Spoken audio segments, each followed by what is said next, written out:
Let's just dive right into this fascinating explainer. Today, we're breaking down a really thought-provoking 2026 homily by Father Jowel Jomarsus Gatus. And what makes his message so incredibly compelling is how it tackles something, well, I think we all struggle with. How do you balance the tension between protecting yourself from toxic people while still remaining a genuinely kind, open-hearted person? It perfectly balances that very practical need for establishing self-worth with the spiritual call to maintain radical kindness. It's a tricky tightrope to walk for sure, but the framework presented here is just absolutely brilliant. Part 1. Your true value. Okay, consider how the exact same bottle of water varies wildly in price depending completely on its environment. Think about this for a second. If you go to a local market, a standard bottle of water is going to cost you maybe 10 to 15 pesos. But take that exact same bottle, literally the same brand, same volume, and plop it down in a shopping mall food court. Suddenly, boom, it's 25 to 50 pesos. Now, take that very same bottle past security at the airport, and you're looking at 100 to 150 pesos. So, same water, why a completely different price? I mean, the water didn't magically become higher quality, right? The bottle didn't change. The absolute only thing that changed was the location and the people buying it. It's such a great reminder that our own personal value often depends heavily on where we are and who we're surrounded by. Some people will look at you and, unfortunately, only see your flaws. But others will look at you and see immense value.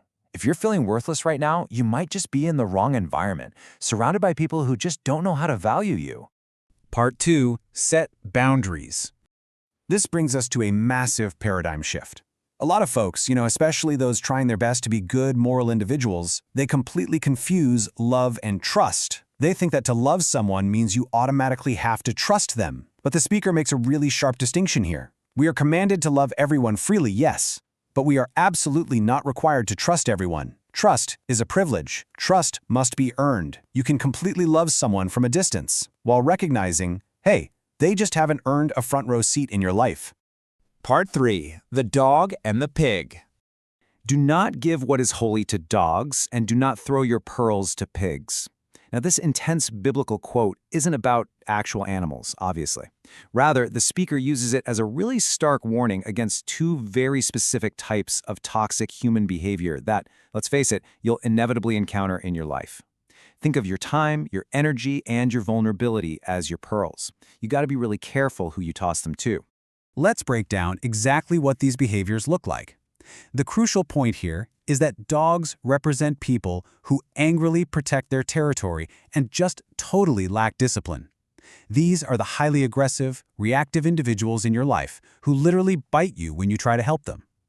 On the other hand, pigs represent opportunistic people. These are the folks who only value you when they need something from you. They'll take your pearls, your kindness, your generosity, trample all over them, and then have the nerve to demand more. The homily is absolutely adamant about this. Do not give these individuals unrestricted access to your life. Part 4. Be kind to all. This is where the tension really builds up. We've talked about guarding our inner circle, but, that's only half the equation. Because these two rules, they have to exist together. First rule, not everybody deserves you. That's your boundary. But the second rule, everybody deserves your kindness. That's your character. You've got to fiercely protect your inner circle, but you must still offer basic kindness to everyone you encounter. Yes, even the people who have wronged you. Doing one without the other, well, that either turns you into a victim or makes you totally bitter. Doing both, that is the true mark of emotional maturity. I absolutely love this distinction right here. Forgiveness is a command, but being foolish is not. Let's look at a practical, everyday example. Say you have a friend who repeatedly borrows money and literally never pays it back. You can, and honestly should, fully forgive them. Holding on to that anger, it really only hurts you. But you'd be incredibly foolish to lend to them again. You forgive them to clear your own heart, sure, but you apply wisdom and firm boundaries to protect your future. Part 5. The Power of Forgiveness. Consider this incredible story from the homily about a wife who made an absolutely crushing discovery. She found out her husband had a secret life, and even a child with another woman. As you can imagine, the initial fallout was exactly what you'd expect. Just intense hatred, bitterness, crying every single night. She wanted out. But over the course of several years, through deep prayer and spiritual guidance, she did the truly unthinkable. On Father's Day, right there at church, she walked straight up to her husband, held his face, and kissed him. It was this radical act of forgiveness that completely shocked everyone in the room, including the speaker. Now you might be wondering, why on earth did she do that? Well, it's because of this exact principle. Do not let the darkness of others extinguish your light. Her story perfectly illustrates the homily's most powerful message. We must never, ever let the terrible actions of others turn us into bitter people. If someone acts like a dog and bites you, you don't bite them back. You don't lower yourself to their level. If you let someone else's betrayal turn you into a hateful person, then honestly, they've hurt you twice. She chose to remain a kind person, not because he necessarily deserved it, but because she completely refused to let his darkness change who she was at her core. Part 6, the final challenge. So here are the exact steps to free yourself from that lingering resentment. Step 1, identify someone who wronged you. Step 2, pray for them, or, simply wish them well. Step 3, and buckle up, because this is the hardest part, send them a small token or gift. Step 4, release all bitterness from your heart. I know, culminating in this incredibly difficult act of sending a physical gift to someone who actually hurt you probably sounds completely crazy at first, but let's look at why it is so remarkably effective. Listen, a gift is not an invitation to be abused. It is absolutely not an invitation to let them back into your inner circle. Rather, it's a physical, undeniable declaration that you are finally free from that heavy burden of anger.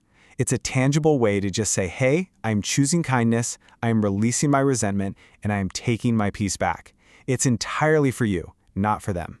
Which brings us to the end. I want to leave you with this final, genuinely provocative thought to ponder today. Who do you need to send a gift to, right now, to claim your own inner peace? Who is just occupying space in your head that you need to finally evict through an act of radical kindness? It's a really tough challenge, for sure, but mastering this paradox, protecting your boundaries while keeping your heart soft, that might just be the ultimate key to a peaceful life. Think about it.